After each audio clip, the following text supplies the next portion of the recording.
Lamentações capítulo 2, verso 19. Levanta-te e clama de noite. No princípio das vigias, derrama o teu coração como águas diante da face do Senhor. Levanta a eles as tuas mãos pela vida dos teus filhinhos, que desfalecem de fome à entrada de todas as ruas. Pode sentar, irmãos.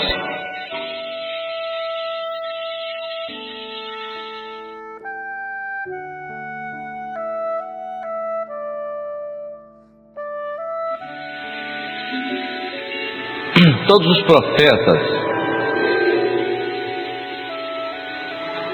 especialmente os profetas do Velho Testamento, cada um deles tinha uma característica e se tornaram depois até conhecidos pelas suas características. O profeta Jeremias devia ser um homem muito ponderado, devia ser um homem muito humilde, muito simples, mas um homem profundamente espiritual e sensível, também muito sensível, tanto que ele é conhecido como profeta intercessor de Israel, e alguns até o chamaram de o profeta chorão, né? Porque conta-se que Jeremias chorava muito, e as intercessões eram intercessões com muito sofrimento. E é esse profeta que profetiza muito, e numa fase muito importante de Israel, porque foi uma fase onde o povo começou a se afastar do Senhor, começou a ter algumas dificuldades. E esse profeta profetiza, era uma profecia quase que, não era quase, era uma profecia de exortação para o povo, mostrando o que poderia decorrer, o que podia acontecer com o povo por causa desse afastamento. Então, qual o resultado disso? Então, qual o resultado? Então ele clamava. Então o livro de Jeremias, né? Então ele mostra, ele chama o povo, então ele mostra, ele exorta. Então era o momento que ele estava antevendo, porque ele profetiza antes do cativeiro babilônico. Ele é o profeta que profetiza inclusive sobre a queda de Jerusalém diante do primeiro grande império gentílico, que foi o Império Babilônico, o Império de Nabucodonosor, que é o império cuja sede era na Mesopotâmia, hoje onde está hoje um país conhecido que foi alvo de uma guerra recentemente, que é o Iraque. Aquela região ali na Mesopotâmia, entre aqueles dois rios, o Tigre e o Eufrates. Ali era a sede do governo do grande império babilônico, que foi, sem dúvida, o império mais rico dos 4 grandes impérios gentílicos que se seguiram até o quarto, que foi o Império Romano. Mas quando era quase que impossível Jerusalém, que estava a centenas de quilômetros de distância daquela região, que Jerusalém fosse alcançada pelo exército dos babilônicos e que fosse conquistada. Mas esse profeta profetiza, Jeremias profetiza a respeito disso. E o lamento quando ele escreve as suas lamentações, ele descreve a situação do que aconteceria com a cidade, do que já estava prestes a acontecer, de tudo aquilo do cerco e tudo, então da situação, ele descreve tudo isso. Então quando ele coloca tudo isso, é como se fosse um lamento, quer dizer, um lamento é uma expressão de dor, de sofrimento por uma coisa que estava acontecendo. Interessante que no capítulo 2, quando você olha para Babilônia tem um sentido também espiritual profético, não é só o sentido material de Babilônia, mas também no sentido profético. Mas o profeta diz aqui o seguinte, então ele fala para o povo, então ele agora, o lamento dele é para um povo, para um remanescente. Ele fala para um remanescente que é com um pouco, quer dizer, alguns que ainda se mantinham fiéis. Em meio a tanta dificuldade, havia um remanescente. Deus sempre teve isso. Deus sempre teve um remanescente fiel. Deus nunca contou com multidões, mas um remanescente. Assim foi com Israel no Egito, assim foi com Israel no tempo de Gideão, assim foi com Israel em todas as suas grandes lutas, em todas as suas grandes batalhas, como ele se recompõe, como foi com Jerusalém na reconstrução dos seus muros com Neemias. Então sempre um grupo pequeno, mas um grupo que estava disposto a ouvir o Senhor. Então o lamento do profeta é exatamente para um grupo que podia ouvir a voz do Senhor. Então ele diz assim: levanta-te. Então a situação do povo era a seguinte: não, nós vamos ser derrotados, nós vamos ser derrotados, nós vamos ser conquistados, nós vamos ser mortos, porque os babilônicos eram terríveis, eles eram cruéis.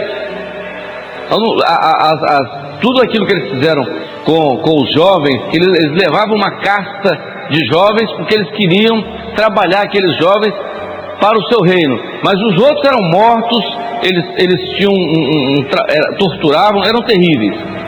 Então quando Jeremias fala ao povo no seu lamento, então ele mostra ao povo, então ele diz o seguinte: levanta-te e clama de noite, no princípio das vigias, derrama o teu coração como águas diante a face do Senhor, perante a face do Senhor.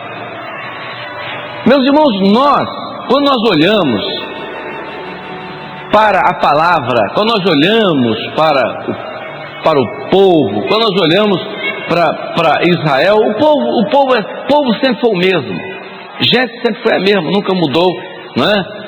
Tudo é gente, naquele tempo como hoje, apesar da distância que não é tão longa em tempo, porque o nosso tempo é muito curto, por nós termos uma duração tão curta, e que nós achamos que os tempos são tão longos, mas não é tão distante assim.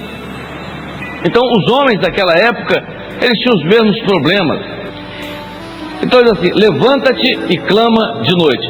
Então, quando nós aplicamos isso hoje, o lamento de Jeremias era o lamento do Espírito, era a lamentação do Espírito na vida dele, era o Espírito de Deus, era o gemido do Espírito de Deus na vida do profeta, era o Espírito de Deus gemendo na vida do profeta. Meus irmãos, hoje é a mesma coisa.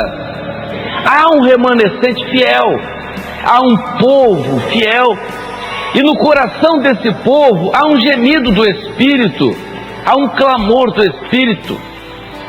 E o clamor do Espírito Santo, do Espírito de Deus na vida de um povo é nessa hora: levanta-te e clama de noite. Essa hora da noite, é essa hora que nós estamos vivendo. Por quê? Porque o domínio que está à nossa volta era o mesmo domínio daquele povo. O povo se sentia cercado, ele estava cercado. Para onde nós vamos escapar? Um inimigo poderoso aí à nossa volta, com armas sofisticadas. Então nós olhamos hoje, vemos o mundo à nossa volta, é um mundo cruel, é um mundo que não poupa o jovem, seu filho, lá na escola, nos ensinos que ele recebe, não é? Que não poupa a sua casa quando o inimigo entra dentro da sua casa de diversas maneiras para destruir o jovem, para destruir a criança. Nós estamos vivendo isso, estamos no mundo de hoje, estamos vivendo uma hora da noite, onde o pecado abundou. Esse é o momento da igreja, esse é o momento, a igreja está vivendo esse momento, que é o último momento, que é profético, mas no coração da igreja fiel, não de uma religião que está acomodada, está todo mundo dando palmo para Jesus, está tudo bem, está tudo certo, palmo para Jesus, Jesus nota 10. Olha, nós estamos vivendo uma hora onde o Espírito Santo está gemendo no coração de uma igreja, por um povo que está morrendo aí fora,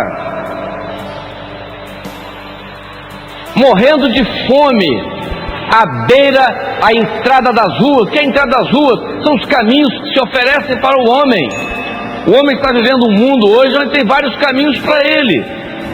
Vários caminhos são colocados para ele. É o caminho da cultura, alguns preferem isso. É o caminho da ideologia, ele põe na cabeça uma ideologia, é aquela ideologia que está na cabeça dele. É uma filosofia oriental, porque ele diz que ele tem que botar a mão na testa e fechar os olhos e pensar em energia positiva, energia cósmica. São coisas horríveis que vêm na mente do homem e a alma está perecendo, está morrendo de fome. Sabe por quê? Porque falta uma palavra de vida. E quem tem essa palavra de vida é uma igreja que tem Jesus no coração. Não é um povo que simplesmente se diz ser cristão. Não estou falando mal de religião, porque para mim toda religião é boa, não é? Eu costumo sempre dizer, abro um parênteses e digo que bom seria que não tivéssemos nome. E como é que é o nome da sua igreja? Uma igreja sem nome. O nome dela é Igreja Sem Nome. É o título dela, Igreja Sem Nome, né? É só para o carteiro não errar a porta. Mas temos um nome e que o Senhor mandou colocar, o nome já é uma mensagem, mas o mais importante para nós, qual é o mais importante para nós? É que há um clamor no coração desse povo, há um clamor no nosso coração, há um desejo no nosso coração de dizer ao mundo que aí está, morrendo de fome. Fome de quê? Fome de Jesus, que é o pão vivo que desce dos céus, que alimenta o homem.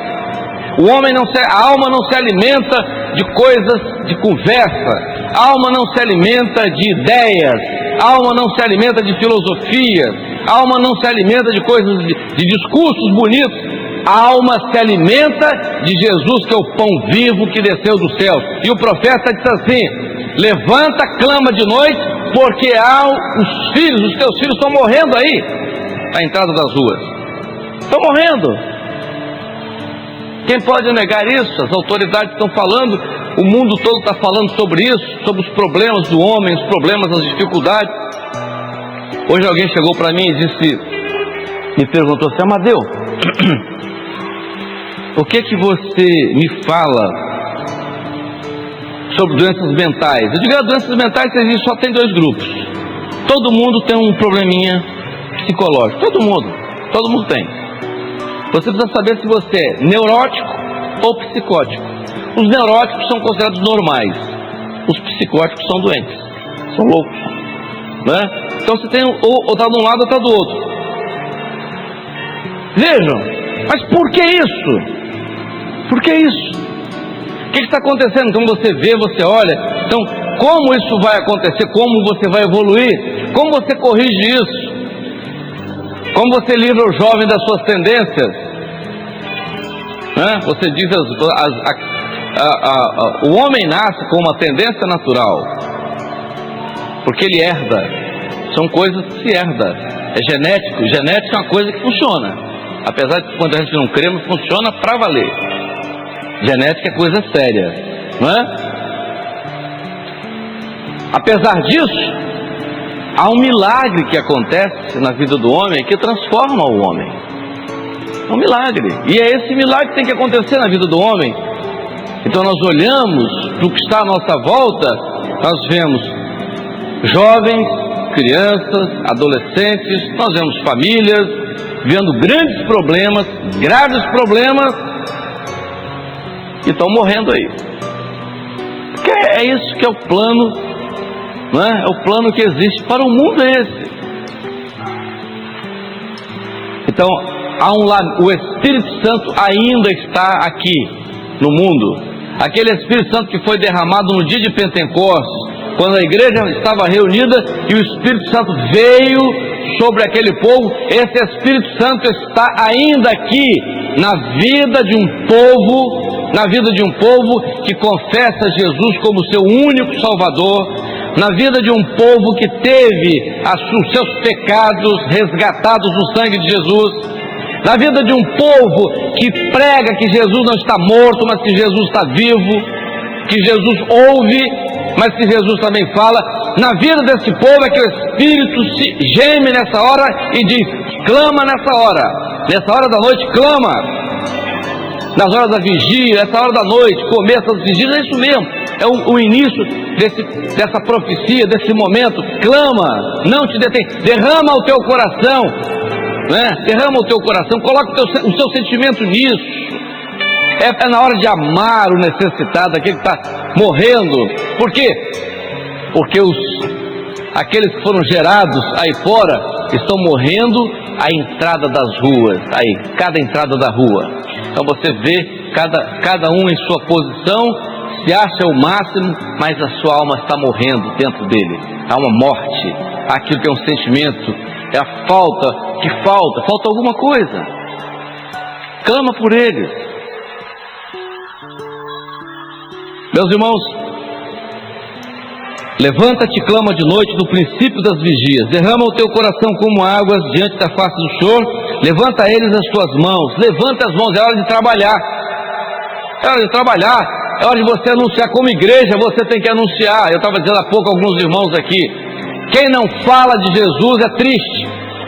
Se você não fala do amor de Deus na sua vida, você é triste, é tristeza. O Senhor revelou que há uma jovem aqui hoje profundamente triste, porque não consegue testemunhar de Jesus. É verdade. Quando você não consegue falar de Jesus, você é triste. Porque Jesus é aquilo de mais extraordinário que pode acontecer na vida do homem. Não Jesus místico, não Jesus que você trata como se fosse uma superstição, não, de um Jesus que está vivo e que você sente no seu coração. Ele está dentro de mim. Paulo diz assim: Ele vive em mim, eu não mais vivo, eu morri, dizia Paulo, Cristo vive em mim. Então quando você sente Cristo dentro de você, você se levanta e você fala, fortalece as mãos para dizer a um povo que está morrendo aí, levar alimento para ele, levar para esse povo, para o seu colega, para o seu amigo, para a sua casa, para o seu marido, para os seus filhos, para o seu colega na universidade, para o seu professor. Professor, um dia eu estava numa aula, eu era aluno, estava no primeiro ano, era o segundo, acho que o primeiro mês de aula, e o professor chegou para a turma. Era uma manhã e ele olhou e disse assim: eu queria começar essa aula dizendo que ontem, quando eu preparava essa aula, eu me deparei com uma série de coisas. Eu comecei a estudar, a aula que ele ia dar para nós era sobre fisiologia anatomia ligada à fisiologia da audição. Ele no meio da aula disse assim, antes de começar a aula, ele disse assim: quando eu estudava esse assunto, eu parei e disse, mas isso é tão extraordinário, isso é tão perfeito, que deve existir um ser superior, porque isso não aconteceu ao acaso. Eu fiquei preocupado, questionando a mim mesmo, deve existir, isso é muito perfeito para ter dado ao acaso. Quando terminou a aula, eu chamei e disse: professor, eu queria falar com o senhor. Eu disse: pois não. Ele disse: eu quero falar sobre o ser superior que o senhor mencionou lá, que eu conheço. O senhor não conhece, não, eu queria conversar com o senhor. Eu queria falar dele para o senhor. Falar daquele que um dia entrou no meu coração. Então, aquele que habita em mim e que é o Senhor de toda a criação. E a tristeza do homem, da alma do homem, é porque ela não tem contato com o Senhor da criação, e aquele que pode resgatar o homem, que é o seu próprio Filho. Então por isso o Espírito Santo gemia lá em Jeremias, clamava, é o clamor dele, é o gemido do Espírito Santo aqui hoje. O homem precisa conhecer Jesus como Deus que está vivo. Clama de noite, levanta no princípio das vigias. Então, como ele diz aqui, como ele mostra aqui, derrama o teu coração, levanta a ele as tuas mãos, pela vida dos teus filhinhos que morrem de fome nas entradas das ruas da cidade. A cidade é que está aí, é o mundo que está. As ruas são os caminhos, né? Cada um tem o seu caminho, cada um quer ter a sua vida, mas estão morrendo de fome. É aquilo que Jesus disse para os discípulos: dai vós a eles de comer. É a palavra do Senhor para nós. Quem sabe, alguns entraram aqui hoje e o seu coração está precisando de uma bênção, não é? De uma esperança, de uma experiência de fé. de uma libertação. E Jesus está pronto a fazer isso nessa noite aqui. Levanta-te e clama de noite, no princípio das vigias, derrama o teu coração como águas. Levanta a eles as tuas mãos pela vida dos teus filhinhos que desfalecem de fome. A entrada de todas as ruas. A entrada das ruas estão aí. O Senhor revelou que há uma pessoa que hoje recebeu um grande livramento. E ela percebeu que esse livramento foi a mão do Senhor.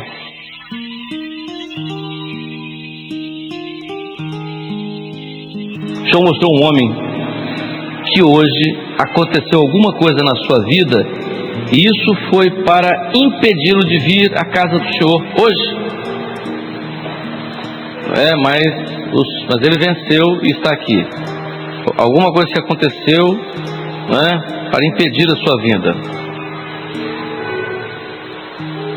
Um homem que se sente perdido, sem direção quanto à vida profissional. E o Senhor tem uma direção para ele. Uma senhora que tem uma promessa de salvação para o seu marido, mas tem achado difícil. E o Senhor diz: essa causa é minha. Essa causa é minha.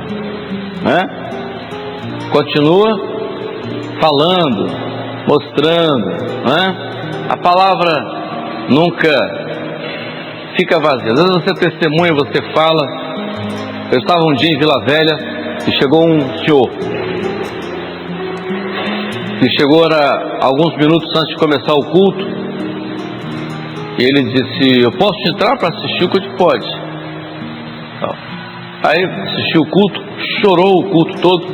Quando terminou o culto, ele disse: eu hoje vim aqui para aceitar Jesus. Eu digo: amém. O que houve? Hoje eu entrei numa depressão, numa angústia, numa tristeza, e eu tive vontade de acabar com a minha vida. Eu senti vontade de acabar com a minha vida. E naquele momento eu só pensava em morrer. A angústia e tal, não tinha mais nada assim que me pudesse satisfazer. Naquele momento eu me lembrei que há 8 anos atrás, eu passando por uma praça, um jovem chegou para mim e me entregou um convite para vir a essa igreja. Ele disse: só preciso ir lá, Deus tem uma bênção para o seu coração. Eu recebi aquele convite, guardei, mas passou, fui embora, nunca mais. Hoje, naquele desespero, eu me lembrei daquele convite. Tem 8 anos, eu vim aqui hoje, e no final, eu quero dizer que hoje eu aceitei Jesus.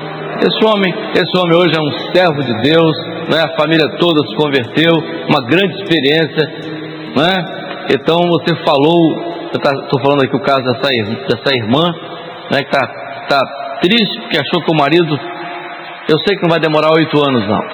Esse caso aqui foi um caso diferente, demorou 8 anos, mas o seu não.